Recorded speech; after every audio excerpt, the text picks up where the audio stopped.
this. Lots of kids went to that same place to fish all the time. And in fact, there was a camp counselor nearby.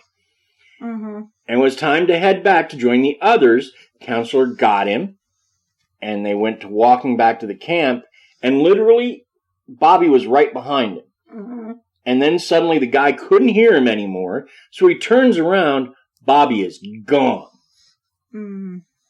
So they go look for him. They don't find a trace of him. Volunteers and airmen from Denver's Lowry Air Force Base, utilizing aircraft and tracker dogs, were on a 9-day search. Still no trace of him.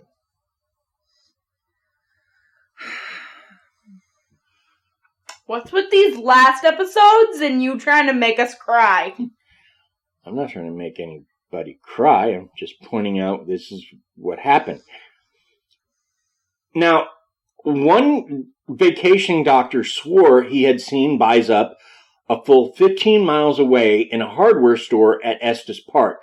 At the time of the incident, this was seen as not a very reliable lead because no one could figure out how the boy would have made it there through so much wilderness on his own in that amount of time. Fair enough. 1 year after going missing, some torn clothing, a broken hearing aid, and a few bone fragments were found in a remote area 2,500 feet up Mount Meeker in the middle of nowhere and about 3 miles from where Bizup had gone missing. Dad dies. See, this is the part where I say there's mountains near these woods, and that's where they're keeping stuff. Who's people. they? The people, the thing or things that are taking these hikers, children. Something in the mountains. And that is possible, and we will address that later. Now, something I do want to point out here. Right. It's all very mysterious right up until the end. And I don't know what happened, but it is completely possible that an animal found part of him, probably the skull, and drug it up on the mountain. Because there weren't a lot of bone fragments found, and I say the skull because of the hearing aid. And that's what animals do. They don't, if they find something like that, they almost never feed in that spot. They take it someplace they feel comfortable. Yeah, they take it in their area. I don't know how the kid went missing from right behind a counselor, and that's still weird. But as far as where his remains were found, that may not have anything to do with him. Fair enough. Now, we're going to get into the case, and this happened in 2015, the vanishing of 2-year-old Dior Kunz Jr., K-U-N-Z. Now, in July of 2015, he was on a camping trip with his father, his father's girlfriend, her grandfather, and their friend Isaac Reinwan, in the same region as where Bizup had vanished, on the edge of the Rocky Mountain National Park. At one point, his father and his father's girlfriend left the campsite with the grandfather for a short time. When they returned, he was gone. They didn't leave. They left the boy with their grandfather at the campsite, is what I'm saying. So when they returned, he was gone. Now the grandfather told them that he was there 1 second and gone the next. And searches turned up no sign of him. Baby. Very poor baby. However, here's the thing about this case. I don't think it's actually part of these. How so? Because I happened to catch an examination of this case on something on ID. Okay. Mom and Dad gave some conflicting statements that weren't easily reconciled with the truth. So we think Mom and Dad know more than what they're saying, and they both failed multiple polygraph tests. I see. So, balance of probability, something happened and Mom and Dad know what. Right. Because if I remember the show right, and I didn't go looking for confirmation of this in my research, but if I remember the show correctly, like at one point they said they stopped at this sort of gas station convenience store in the area. Right. And there was a guy delivering soda or beer or something, and Dior liked trucks. And so they said he went up to the guy really excited because he was driving a truck, and the guy like lifted him up and sat him in the seat of the truck. Well, when the police went to talk to that guy, not only did he say he'd never seen the child, he'd never do that because company policy forbade it to the point of firing you if you do it. Right. But there is no proof that they have done it. There's only suspicion. So they've never been arrested, but they've been listed as suspects since 2016. So I don't know that this fits the pattern very well. Yes, it's a missing child. Yes, we don't know the details, but we have suspects on this, whereas we don't with a lot of these other cases. Right, but what I'm seeing here is a little bit of a pattern. Because how would you not see them walking away? If he was to just leave the car, the child, I'm talking about the child, wouldn't you see him walking away? And that's what they think. They think the parents are lying somehow, and they've made up a story. And that's why I have to kind of take this case and go, I don't know if it matches. Yeah, but I'm seeing, the other ones, they weren't just, you couldn't hear anything when they were gone. They were gone. Mm-hmm. They were just gone. Right. Zoom. Bye. Mm-hmm. Yep. Zoom, bye. But this one confuses me, because wasn't he in the car? Was he just in a car, or just... Okay, as I understand it, and it's a little rough to settle all of this, because they've told so many stories, and so much of the details conflict, it's hard to say. The first story was, they were down at the creek fishing, they'd left the baby with Grandpa.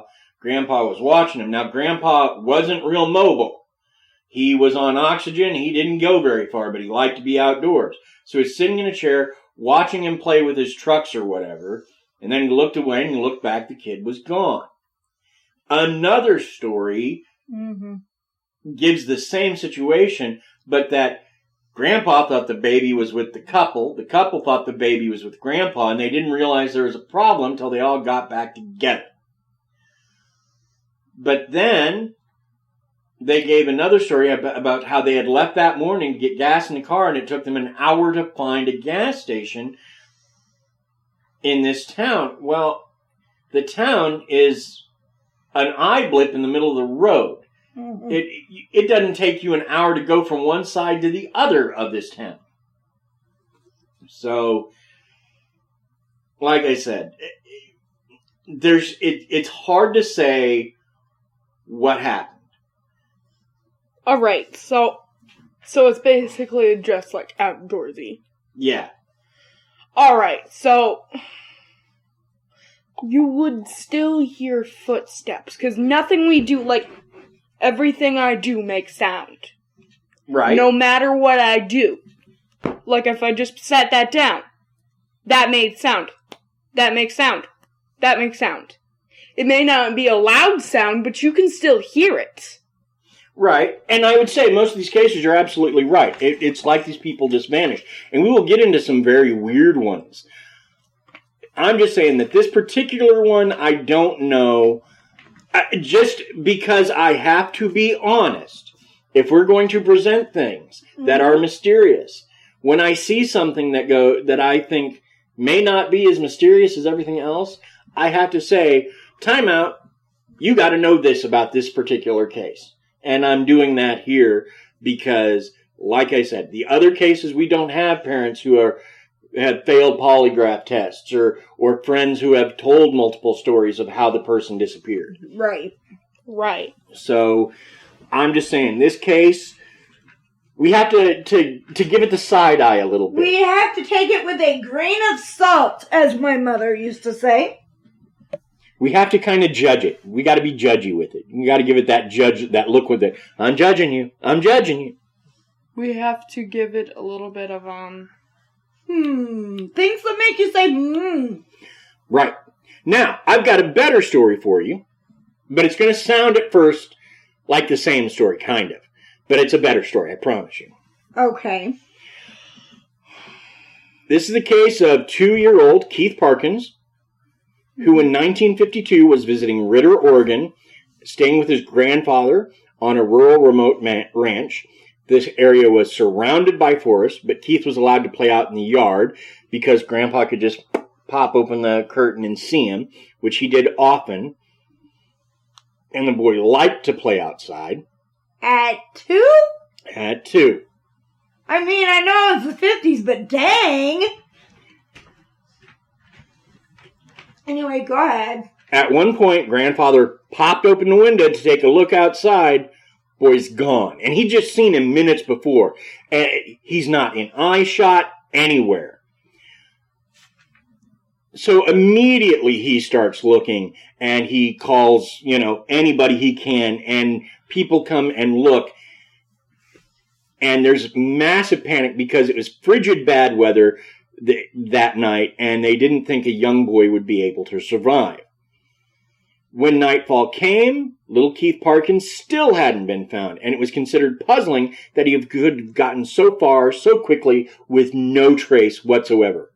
The search went on all night, and when morning came, they finally located Parkins. He was alive. Well, that's good. He was laying face down on a frozen pond around 8 miles away through rough wilderness from where he had gone missing. Bizarrely, he had taken his jacket off despite the intense cold, and his clothes were ripped, although there was no sign of any physical injury. It was a complete mystery as to what happened to his clothes, why the jacket had been removed, or even how he had managed to survive at all, and even odder still, considering his young age and the intimidating terrain, that it would have taken him nearly 20 hours to cover that distance. A survival expert named Les Stroud, who I think was the Survivor Man guy, I'm not sure, but that name sounds familiar, and I think that's why it does. Here's a twist. Said it was impossible for a 2-year-old to have covered that distance in that time, and in that weather in the dead of night. So that makes it stranger still. Here's a twist. Bigfoot's the one saving the kid. That's definitely an interesting twist, Krysta. But you'd think he would try to say that. Lexi didn't have a great vocabulary at 2, but if she had seen a Bigfoot, she would be excitedly trying to tell us about it. We may not understand her, but there would be a lot of pointing and hooting and hollering and her saying what words she did know, trying to get us to understand. Maybe. No, that's more of a 3-year-old Lexi type thing, I would think. Plus, Lexi's always been a talker. Plus, not every baby's a talker. Some are shy, some aren't, it really just depends on what months, what time of month, like if he's just a newborn 2, which is probably not, because that's not the age you should be outside, even if it is the 50s, but hey, but if, he's just middle 2, he might say a couple things, but would you really understand? No, probably not. It really just depends on the type of baby he is. Not every baby's like Lexi. And that's true, I'm just saying, it's a pretty weird case. Right. Yeah, it's pretty weird. Now, this next case is about a Canadian firefighter named Danny Paulides. And I hope I'm saying that right. Philippidis. Philippidis. Philippidis. Oh, I wasn't arguing that it was Philippidis. I just thought it was kind of a cool name. I like that name. In 2018, he went on a ski trip with some friends